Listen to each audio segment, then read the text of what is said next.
Bom, termina a primeira rodada do Brasileirão e eu acho que ninguém aguenta mais. A gente tem que falar de Diniz, que talvez não deveria continuar no Vasco. A gente tem muito erro individual, o campeonato mal começou e o Diniz segue fazendo o que ele já fazia desde antes do Vasco, que é jogar muito mal esse campeonato, que é não saber lidar com ele. Vamos lá, pessoal, como é que a gente começa isso aqui? Começando, como de costume, na escalação. A gente tem aqui algumas novidades, por exemplo, a ausência do GB, que foi muito mal nos últimos jogos, e aí eu tenho tentado não criticar tanto, apesar de que eu tenha criticado pelo menos um pouco, porque é moleque da base, e a gente já viu acontecendo antes dos caras da base começarem mal, depois engrenar, mas enfim, o GB joga muito mal, e aí ele dá espaço ao Rojas, que entra no lugar dele, não exatamente para fazer a dele, até porque isso aqui tá longe de ser um camisa 9, mas enfim, o Diniz ele faz essa mudança aí, ele opta por vir com o novo atacante do Vasco, que cara, faz uma partida, eu não sei se dá para falar que alguém hoje foi bem, mas ele se mostra alguém que aparentemente, eu vou colocar assim porque é muito cedo para dizer, com certeza, mas pelo menos aparentemente ele parece ser útil. Enfim, outra coisa, não tem Paulo Henrique, lateral, não só do Vasco, mas convocado algumas vezes para a seleção brasileira, não tem Paulo Henrique nem no banco de reservas, e aí para quem não sabe por que Paulo Henrique não tá aparecendo, ele tá com dores no pé esquerdo e aí foi poupado desses últimos jogos. A expectativa é que volte segunda-feira no Campeonato Carioca. Enfim, hoje um jogo lá em Mirassol contra o Mirassol. O Mirassol a gente não sabe o que dá para esperar dele no ano, porque manteve o técnico, mas saiu muito jogador. Ano passado, você perder pro Mirassol e o Vasco perdeu, era um bagulho que não dava nem para ficar muito puto do ponto de vista que, pô, mas vai perder pro Mirassol, porque o Mirassol tava muito bem, todo mundo sabia, mas esse ano a gente ainda não sabe que pé que tá esse time, mas a gente começa, como foi ano passado, perdendo para eles. É vergonhoso, não porque é vexatório, porque eles são terríveis, mas é vergonhoso porque a gente começa mal mais uma vez. Mas antes disso, como é que começa a partida? Começa aqui com, na verdade, antes da bola rolar, a gente tem esse como último jogo antes ali dos reforços. Então, o Hinestrosa e o Brenner, que já estão no bid, eles provavelmente jogarão os próximos jogos. Só que aí tem um problema que é o seguinte, cara, o Vasco ele vai voltar a ter atacante com o Brenner, e o Hinestrosa, pra quem não sabe, ele vem pra brigar pela titularidade, é torcer pra ele conseguir, porque, sei lá, o Matheus França também era pra ser alguém pra brigar pela titularidade. Anos atrás, o Sebastião Ferreira, ele era o 9, enquanto o Verratti era o 99. E o Sebastião Ferreira é pior do que, sei lá, chutar cachorro. Mas enfim, o Hinestrosa, pelo menos na expectativa, ele vem pra brigar pela essa vaga e conquistar ela. Vamos torcer pra acontecer. Agora, isso aqui é atacante. O Brenner também é atacante. E o Vasco mostra no jogo de hoje que precisa de reforço no setor defensivo. Zagueiro e lateral. O Vasco contratou o tal do Saldívia, lá do Colo-Colo, mas, cara, parece ser um jogadorzinho na cara do Diniz. O Diniz cismou, pediu pra trazer, mas não mostra muito a que veio, não. Enfim, agora sim, com bola rolando, o que a gente tem? Erro da defesa do Vasco, do Fernando Diniz. Aqui, cara, isso aqui é um erro de desatenção tão grande, porque numa cobrança de lateral, o Vasco, ele toma uma bola nas costas, você poderia falar lá ele, mas foda-se. Enfim, o Vasco, ele permite uma espécie de contra-ataque, que não é exatamente contra-ataque. O ponto aqui, assim, é muita desatenção. E aí é foda, porque o Diniz, ele vai lá e ele vai dar o showzinho dele, de gritar, de ficar bravo e tal. Mas, cara, tipo assim, não adianta você ficar gritando o jogo todo se você treina a semana toda e todo jogo acontece isso. E esse vídeo aqui é muito pra tratar se tá na hora já de demitir o Diniz ou não. E, sinceramente, dá muita vontade de falar que sim, com certeza absoluta, mas eu ainda vou tentar pegar leve aqui, mas fato é que, cara, não é de hoje que esse tipo de coisa aqui tá acontecendo e, aparentemente, não vai parar de acontecer. É claro que existe a culpa também de quem está em campo, o Diniz não movimenta ele, isso aqui não é FIFA, ele não tá com controle na mão, mas, cara, ele é quem treina esse time e esse time segue fazendo isso. Aqui a gente só não tomou gol porque o Léo Jardim salvou. E é bizarro porque isso aqui era 2 minutos de jogo. Já deu tempo, em 2 minutos do primeiro tempo, pro Vasco desligar e tomar uma bola ali que poderia ter resultado em gol. 2 minutos do primeiro tempo, da primeira rodada do Brasileirão. É complicado. Enfim, depois disso, o que a gente tem acontecendo? O gol do Felipe Coutinho, que é um gol pra lá de esquisito, que tem um detalhe na narração. Normalmente, o narrador, quando fala alguma coisa, meio que dá uma zicada. Então, se fala que fulano tá bem, fulano começa a jogar mal. Se fala que fulano tá mal, fulano começa a jogar bem. E aqui, cara, tem a curiosidade aqui, eu vou deixar a narração. Olha só, o Vasco trabalhava pela lateral e a narração falava... Pode cruzar na área. Repito, o ataque do Vasco hoje não tem tanta estatura. GB tá fora do jogo, tá... Repito, o ataque do Vasco hoje não tem tanta estatura, o GB tá fora do jogo. Bola cruzada na área, gol de cabeça. Assim, o cara meio que zicou positivo pra gente, tá ligado? Gol do Coutinho, de cabeça, e ele comemora apagado. A piada Felipe Mortinho nunca foi tão real, tá ligado? O Coutinho, ele meio que se sacrifica aqui, ele vai pra uma bola perigosa, tem um choque de cabeça, pra quem não viu o jogo e tá aqui de curioso pra ver. Se você viu, você sabe o que aconteceu. Enfim, ele tem um choque de cabeça, o outro cara lá, o do Mirassol, sangra, ele não sei se chegou a sangrar, aparentemente não, mas ele joga o resto do jogo de touca. Foi um momento meio, sabe, tenso ali e tal, de, meu Deus, será que machucou?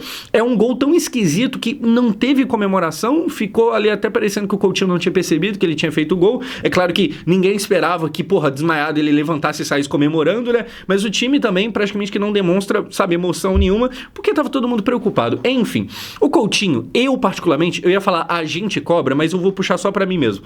Eu cobro muito do Coutinho, ou pelo menos eu cobro que ele faça mais do que ele tem feito. Quando ele faz um gol lá contra o Maricá no Carioca, e muita gente fala, nossa, olha o Coutinho, a chapada que não sei o quê, eu falo, pô, legal, mas e fazer gol em momento importante? Porque, cara, me incomodou muito. A reta final do ano passado, ele simplesmente sumiu. No segundo jogo da final da Copa do Brasil, que lá eu estava no Maracanã, cara, o Felipe Coutinho e eu encostamos a mesma quantidade de vezes na bola, praticamente nenhuma, tá ligado? Enfim, é bizarro. O Coutinho sumiu muito, e aí é engraçado que na mesma Copa do Brasil, lá contra o Nova Iguaçu, lá nas primeiras fases, aí ele, nossa, nadava de braçada, ele fazia golaço, inclusive de chapada de fora da área, que é o padrão dele, mas na reta final, ele que ocupa esse status de ser o nome número 1 do time, ele sumiu. O Thiago Mendes no meio de campo tá sendo mais importante que ele. Aqui no Brasileirão, que é o campeonato do ano nosso, não no sentido de que a gente tem chance de ganhar, porque sinceramente não tem, sei lá, a Sul-Americana, no sentido de título, é muito mais real, mas cara, o Brasileirão é o que você tem que levar mais a sério, porque se você não ficar esperto, você sabe o que acontece, né? Você pode cair. Enfim, num jogo que era importante, ele vai lá sem medo do perigo, coloca a cabeça na bola, faz o gol, 1-0 do Vasco. Ele aparentemente teria machucado ali, mas ele pelo menos consegue dar sequência no jogo. E aí, o gol é do Coutinho, logo depois do narrador falar que a gente não tinha estatura, e de fato não tinha, né? Quem faz o gol é um baixinho, mas enfim, ele deu aquela zicada. Porém, cara, tem uma peça aqui, que é o senhor Puma Rodrigues, que eu não gosto muito. Certo? Eu acho que o Puma, ele é aquele tipo de jogador excelente para enganar os outros. No sentido de enganar porque ele vai lá e faz um golaço. A gente viu isso esse ano, teve um jogo com 2 gols e o segundo sendo um baita gol. E na mesma hora que ele vai lá e faz um golaço, que é o padrão dele, esse ano não foi a primeira vez que ele fez isso e provavelmente não será a última. Na mesma hora que ele faz isso, ele vai lá e erra quase que tudo do meio de campo para trás. Então assim, cara, essa altura do campeonato, ele é ala ou ponta, porque na mesma... Assim, eu acho que o diagnóstico do Puma é, ele leva perigo de gol. Se ele estiver no ataque, pode ser que ele faça, se ele estiver atrás, pode ser que ele entregue. Se o Puma tá no lance, tem grande chance de um gol acontecer. Enfim, aqui a assistência dele. Então ele tava mal no jogo, ele já tinha quase dado 2 entregadas, então conta com a sorte de fato não resultar em gol, aí ele vai lá e consegue uma assistência. Aí você pensa que não, agora ele cresceu no jogo. Só que aí logo na sequência, ele volta a errar de novo e a gente tem o que na sequência? O gol do Mirassol não é um erro só dele, na verdade é muito pior do Cuesta, mas tem erro dele também. Olha só o que acontece aqui, uma bola muito mal marcada lá em cima, o cruzamento acontece, o Pumita não consegue marcar, o Cuesta vai lá e faz contra. Cara, é um chute que na verdade é com o joelho, então eu não sei se chega a configurar como chute, mas assim, é ridículo o que faz o Cuesta aqui. O Cuesta tá de frente pra bola e ele joga completamente errado, e aí nesse caso que nem tem muito como cobrar do coitado do Léo Jardim, porque tá completamente entregue. Mas o Pumita, ele tem um jogador nas costas e ele, cara, nem ameaça chegar perto. A marcação lá em cima permite que o cara cruze da forma que quiser. E o erro individual. E aqui é foda porque, tipo assim, o Vasco toma gol contra, um erro individual bizarro, mais um. Dá pra culpar o Diniz? Em certo sentido não, porque, novamente, não é o Diniz que entra lá e chuta a bola, certo? Ele não controla os caras com um controle de videogame. Mas eu acho que o Diniz meio que potencializa isso. Me incomoda, esse gol aqui nem tanto, o próximo é pior, então segurei.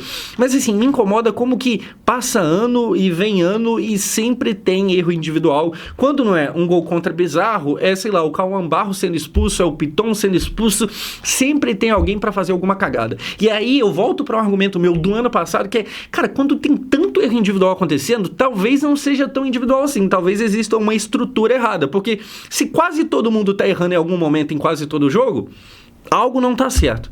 Enfim, aqui, logo depois de sair na frente, num placar que nem era tão justo, a gente nem fazia por onde, mas a gente saiu na frente contra os caras lá na casa deles, a gente arruma uma forma de tomar gol. E aí, cara, aqui tá a cara dele, depois disso a gente tem talvez o momento que mais vai ser falado do jogo, que é o Diniz dando um esporro publicamente ali, aquele padrão dele de gritar muito, principalmente com o Nuno Moreira. Ele grita, o Nuno olha com cara de bosta e fala, pô, mano, não fiz nada. E aí o Diniz meio que retruca, exatamente, você não fez nada. E isso viraliza muito bem. Assim, na hora de raiva, eu vi muita gente falando, pô, tá certo, eu sou completamente a favor e tal, e tudo bem, tá ligado? É bom você ver o cara sendo cobrado. Mas aí, cara, vamos voltar também pra prática aqui, vamos parar pra pensar além da sensação de isso aí, cobra lá mesmo. Cara, não adianta, pelo menos eu acho, você ficar gritando, você ficar berrando, você fazer essa cena e tal, e todo jogo é isso, sabe? Nunca se conserta.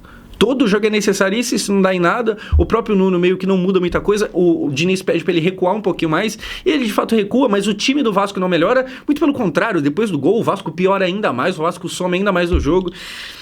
A minha paciência vai acabando cada vez mais. Que bom que no final do ano passado eu falei, pô, eu entendo, tá, sabe, não demitir o Diniz agora, show de bola, chegou numa final e tal, mas não acho que ele deva ter esse crédito de ser um cara incontestável. Bendito seja o momento que eu falei isso. Enfim, dessa forma, termina o primeiro tempo? Não. Ainda dá tempo de, pra não reclamar só do Vasco, pra não reclamar só do Diniz, tem arbitragem também. Olha só, o jogador do Vasco aqui sem bola, acho que é o Rojas, ele toca a bola, toma uma chegada e nada acontece. Nem vermelho, nem amarelo, absolutamente nada.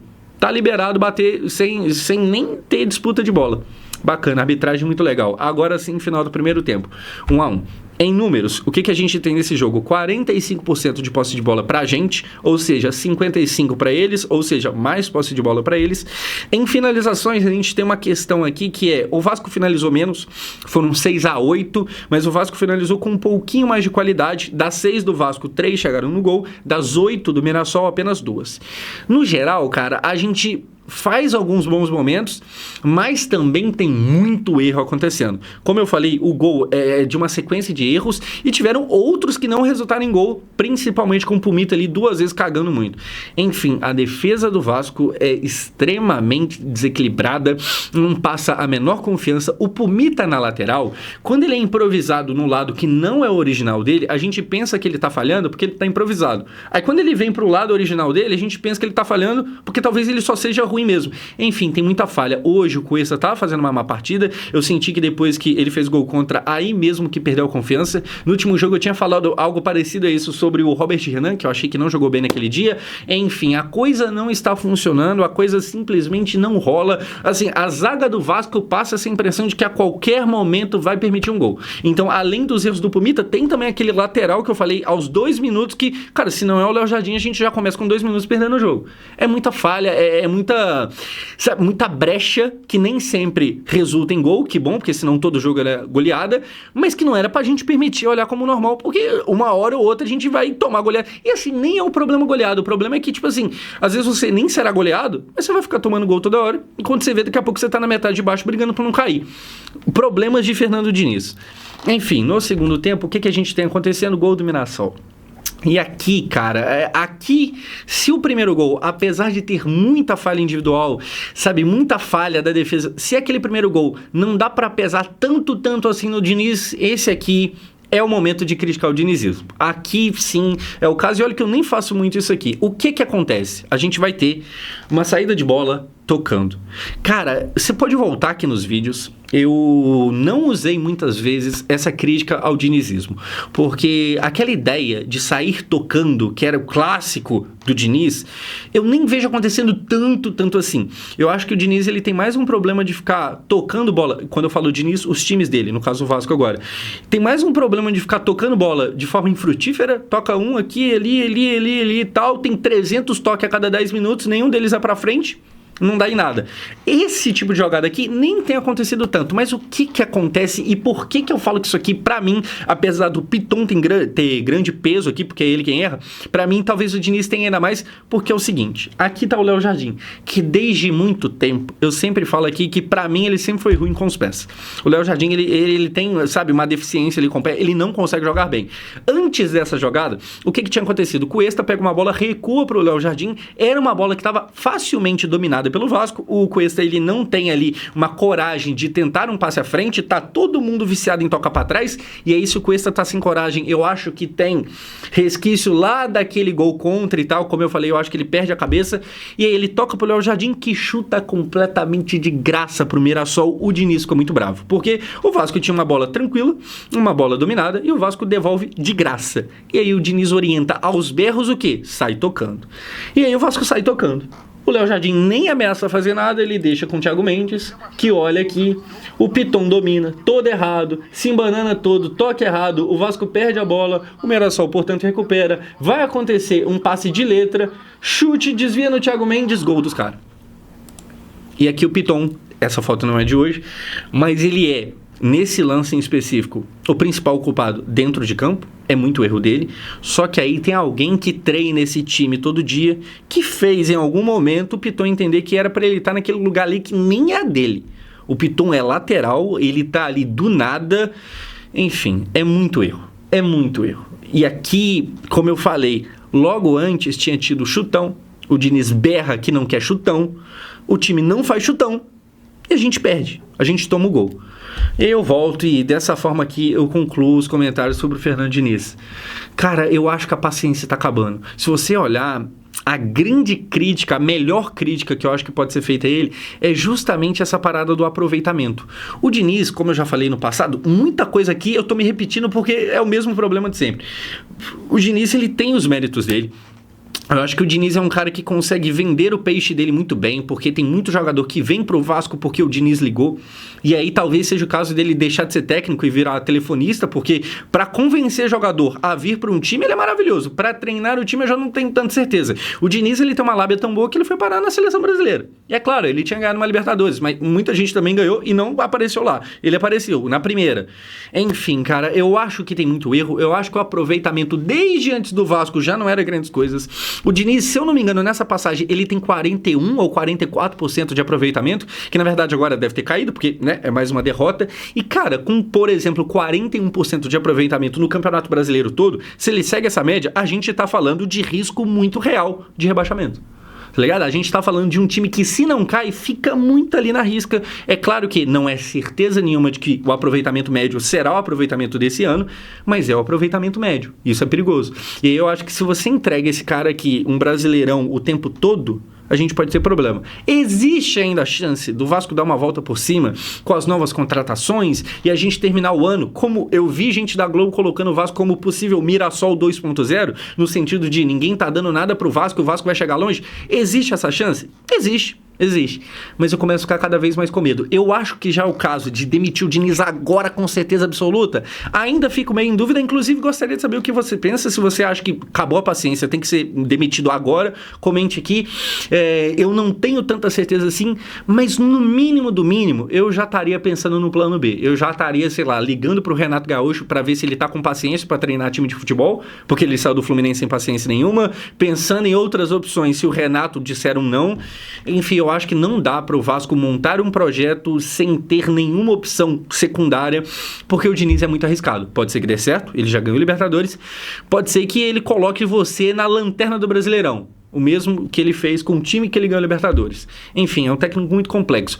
Depois a gente tomar um gol, só para terminar aqui, ainda tem mais um lance aos 27 minutos. Olha, não sei se vai dar para ver certinho, mas aqui completamente sozinho tá o King Naldo, o Reinaldo, e aí vai ter uma trava que ele chuta e eles desviam pro escanteio, mas assim, o esquema tático defensivo tá todo errado, todo esburacado, todo defeituoso. Para mim, culpa do Diniz. É muito erro individual, mas quando é muito erro individual, talvez não seja tão individual assim. O que você pensa? É isso aí. Começamos o Campeonato Brasileiro bem demais. Um jogo, 2 erros. Coisa boa. Vamos abrir uma contagem aqui nos comentários. Vamos ver como é que acontece durante o ano. Preocupante. Vamos ver aí nas próximas rodadas. Eu sou o Josão. Valeu. Vejo você segunda-feira, pós-jogo do Vasco. Na verdade, tem domingo também a Supercopa. Enfim, até a próxima.